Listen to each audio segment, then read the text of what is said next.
Hi everyone, ಎಲ್ಲರೂ ಹೇಗಿದ್ದೀರಾ? I hope everyone is doing great. Welcome back to my channel. ಈ ಒಂದು particular reading ನೀವು ಎನಿ ಟೈಮ್ ನೋಡಬಹುದು. 11 ಮೆಸೇಜ್ ಆಗಿರುತ್ತೆ.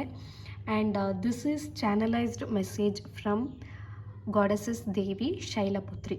ಓಕೆ, ಸೊ ನವರಾತ್ರಿಗೆ ನಾನು ಪ್ರತಿ ಸತಿ ಈಗ ಲಾಸ್ಟ್ 2 years ಲೈವ್ ಬರ್ತಾ ಇದ್ದೆ. ಬಟ್ ಈ ಸಲ ಏನು ಮಾಡ್ತೀನಿ ಅಂತ ಹೇಳಿದ್ರೆ 11 ಮೆಸೇಜನ್ನು ಕೊಡ್ತೀನಿ. ಪ್ರತಿಯೊಂದು ದೇವಿಯಲ್ಲೂ 9 ದಿನ ಚಾನಲೈಸ್ಡ್ ಮೆಸೇಜ್ ತೆಗೆದುಬಿಟ್ಟು ನಿಮಗೆ ಏನು ಮೆಸೇಜ್ ಇದೆ ಅನ್ನೋದನ್ನು ನೋಡೋಣ. ಅದಕ್ಕೆ ನಾನು ಬಳಸ್ತಾ ಇರೋದು angel cards. And so day 1 ದೇವಿ ಶೈಲಪುತ್ರಿನ ನಾವು ಆರಾಧಿಸ್ತೀವಿ.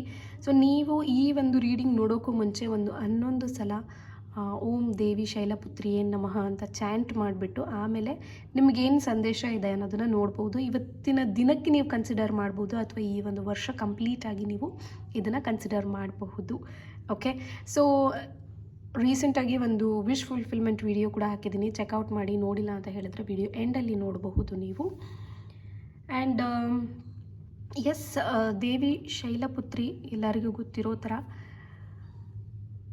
ಮೌಂಟೇನ್ ಅಂದರೆ ಹಿಮಗಳ ಮಗಳು ಅಂತ ಹೇಳ್ತಾರೆ. ಆ್ಯಂಡ್ ಇವರ ಬ್ಲೆಸ್ಸಿಂಗ್ಸ್ ತುಂಬಾ ಇಂಪಾರ್ಟೆಂಟು ನಮ್ಮ ಲೈಫಲ್ಲಿ. ಆ್ಯಂಡ್ ಈ ಸಲ 2025 ನವರಾತ್ರಿಯಲ್ಲಿ ನಮಗೆ ವೈಟ್ ಕಲರ್ ರೆಪ್ರೆಸೆಂಟ್ ಮಾಡುತ್ತೆ ಮೊದಲನೇ ದಿನ. ಆ್ಯಂಡ್ ದೇವಿ ಶೈಲಪುತ್ರಿ ನಮಗೆ ನ್ಯೂ ಬಿಗಿನಿಂಗ್ಸ್ ಆಗಿರ್ಬೋದು, ಅಥವಾ ಜಾಯ್, ಪ್ರಾಸ್ಪ್ಯಾರಿಟಿ, ನಮ್ಮ ಲೈಫಲ್ಲಿ ಏನೇ ಒಂದು ಹೊಸದನ್ನು ಸ್ಟಾರ್ಟ್ ಮಾಡಬೇಕು ಅಂತ ಹೇಳಿದ್ರು ತಾಯಿ ಆಶೀರ್ವಾದ ತುಂಬ ಇಂಪಾರ್ಟೆಂಟ್ ಆಗುತ್ತೆ.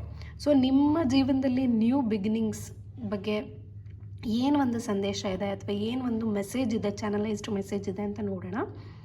Okay, and yes, please note that ನಾನು ಅಕ್ಟೋಬರ್ 2ನೇ ತಾರೀಕು ಲೈವ್ ಬರ್ತೀನಿ. ಅವತ್ತಿನ ದಿನ ನೀವು ನಿಮ್ಮ ಹೆಸರನ್ನು ಡ್ರಾಪ್ ಮಾಡ್ಬೋದು. ಪ್ರತಿಯೊಬ್ಬರಿಗೂ ಒಂದೊಂದು ಚಾನಲೈಸ್ಡ್ ಮೆಸೇಜ್ ಇರುತ್ತೆ.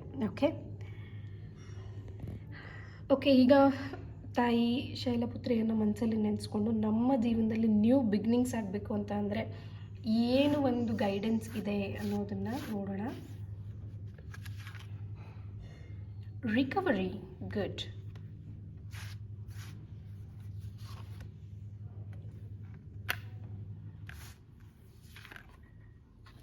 ಓಕೆ, ಸೊ ಇಲ್ಲಿ 3 ಕಾರ್ಡ್ಸ್ ಬಂದಿದೆ. ಒಂದು recovery, not the right time, ಹಾಗೆ ರಿಮೇನ್ ಪಾಸಿಟಿವ್ ಅಂತ ಹೇಳಿ.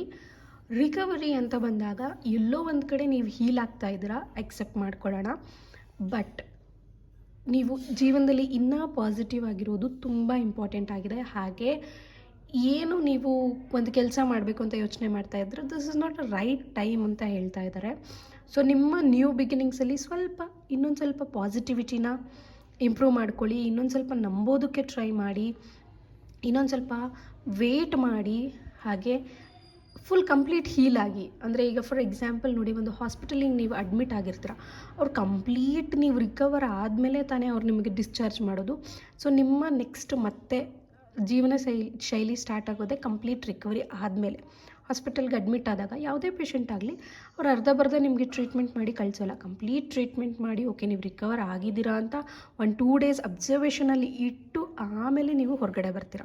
ಸೊ ಹೊರಗಡೆ ಬಂದುಬಿಟ್ಟು ನಿಮ್ಮ ನಾರ್ಮಲ್ ಲೈಫನ್ನು ಲೀಡ್ ಮಾಡ್ತೀರಾ. ಹಾಗೆ ನಿಮ್ಮ ಜೀವನದಲ್ಲಿ ಏನೇ ಹೊಸ ಬಿಗಿನಿಂಗ್ಸ್ನ ನೀವು ಸ್ಟಾರ್ಟ್ ಮಾಡ್ತಾ ಇರ್ಬೋದು, ಆರ್ ಏನೇ ಒಂದು ಕೆಲಸ ಆಗಿರ್ಬೋದು, ಕಾರ್ಯ ಆಗಿರ್ಬೋದು, ಅಥವಾ ರಿಲೇಷನ್ಶಿಪ್ ರಿಲೇಟೆಡ್ ಆಗಿರ್ಬೋದು, ಕಂಪ್ಲೀಟ್ ಹೀಲ್ ಆಗೋದು, ಕಂಪ್ಲೀಟ್ ರಿಕವರ್ ಆಗೋದು ತುಂಬ ಇಂಪಾರ್ಟೆಂಟ್ ಇದೆ. ಓಕೆ, ಸೊ ಆದಷ್ಟು ಹೀಲ್ ಮಾಡ್ಕೊಳ್ಳಿ. ನಿಮಗೆ ಅನ್ನಿಸ್ಬೇಕು, okay I am ready for the new beginnings ಅಂತ ಅನ್ನಿಸ್ಬೇಕು. ಆ ರೀತಿ ಇದ್ದಾಗ ಮಾತ್ರ ನಿಮ್ಮ ಹೊಸ ಜೀವನನ ಸ್ಟಾರ್ಟ್ ಮಾಡಿ. ಓಕೆ, ಸೊ ತಾಯಿ ಶೈಲಪುತ್ರಿಗೆ ಗ್ರ್ಯಾಟಿಟ್ಯೂಡ್ ಹೇಳೋದನ್ನು ಮರಿಬೇಡಿ, ಥ್ಯಾಂಕ್ ಯು ಹೇಳೋದನ್ನು ಮರಿಬೇಡಿ. ಓಂ ದೇವಿ ಶೈಲಪುತ್ರಿಯೇ ನಮಃ ಅಂತ ಕಾಮೆಂಟ್ ಸೆಕ್ಷನಲ್ಲಿ ಕಾಮೆಂಟ್ ಮಾಡಿ. ಆ್ಯಂಡ್ ಈ ಒಂದು ಇನ್ಫಾರ್ಮೇಷನನ್ನು ನೀವು ಕ್ಲೇಮ್ ಮಾಡ್ಕೊಳ್ಳಿ, because this is very very important. ಈ ಒಂದು ಗೈಡೆನ್ಸ್ ನಿಮಗೆ ತುಂಬ ಇಂಪಾರ್ಟೆಂಟ್. ಯಾಕೆ ಅಂದರೆ ಎಷ್ಟೋ ಸಲ ನಾವು ನಮ್ಮ ಜೀವನದಲ್ಲಿ ನೋಡಿ ಸಾಕಷ್ಟು ಬ್ರೇಕಪ್ ಆಗ್ತಾ ಇರುತ್ತೆ ನಮಗೆ ಲೈಫಲ್ಲಿ. ಯಾಕೆಂದರೆ ನಾವು ಒಂದು ರಿಲೇಷನ್ಶಿಪ್ಪಿಂದ ಕಂಪ್ಲೀಟ್ ಹೀಲೇ ಆಗಿರೋಲ್ಲ, ಆಲ್ರೆಡಿ ಇನ್ನೊಂದು ರಿಲೇಷನ್ಶಿಪ್ಗೆ ಹೊರಟೋಗ್ಬಿಟ್ಟಿರ್ತೀವಿ. ಸೊ ಒಂದು ರಿಲೇಷನ್ಶಿಪ್ಪಿಂದ ಕಂಪ್ಲೀಟ್ ಹೀಲಾಗಿ ಅಲ್ಲಿರೋ ಕಲ್ತಿರೋ ಲೆಸನ್ಸ್ಗಳನ್ನು ನೀವು ಅರ್ಥ ಮಾಡಿಕೊಂಡು ಮತ್ತೆ ಆ ತಪ್ಪು ಮಾಡದೇ ಇರೋ ಥರ ಇನ್ನೊಂದು ರಿಲೇಷನ್ಶಿಪ್ಗೆ ಎಂಟರ್ ಆದರೆ ಮಾತ್ರ ನೀವು ನಿಮ್ಮ ರಿಲೇಷನ್ಶಿಪ್ಪಲ್ಲಿ ಸರ್ವೈವ್ ಆಗಬಹುದು. ಓಕೆ, ಎಸ್, ಅರ್ಥ ಆಯಿತು ಅಂತ ಅನ್ಕೋತೀನಿ. ಏನೇ ಡೌಟ್ಸ್ ಇದ್ದರೂ ಕಾಮೆಂಟ್ಸಲ್ಲಿ ಕೇಳಿ. ಆ್ಯಂಡ್ ಎಲ್ಲರಿಗೂ ನವರಾತ್ರಿ ಹಬ್ಬದ ಶುಭಾಶಯಗಳು. ದೇವಿ ನಿಮ್ಮಲ್ಲಿ ಆರೋಗ್ಯ, ಆಯುಷು, ಅಂತಸ್ತು, ಐಶ್ವರ್ಯ ಎಲ್ಲದನ್ನೂ ತಂದ್ಕೊಡ್ಲಿ. ನೀವು ಅಂದ್ಕೊಂಡಿದ್ದು ಎಲ್ಲದೂ ನಿಮಗೆ ಸಿಗಲಿ ಅಂತ ನಾನು ವಿಶ್ ಮಾಡ್ತೀನಿ. Thank you.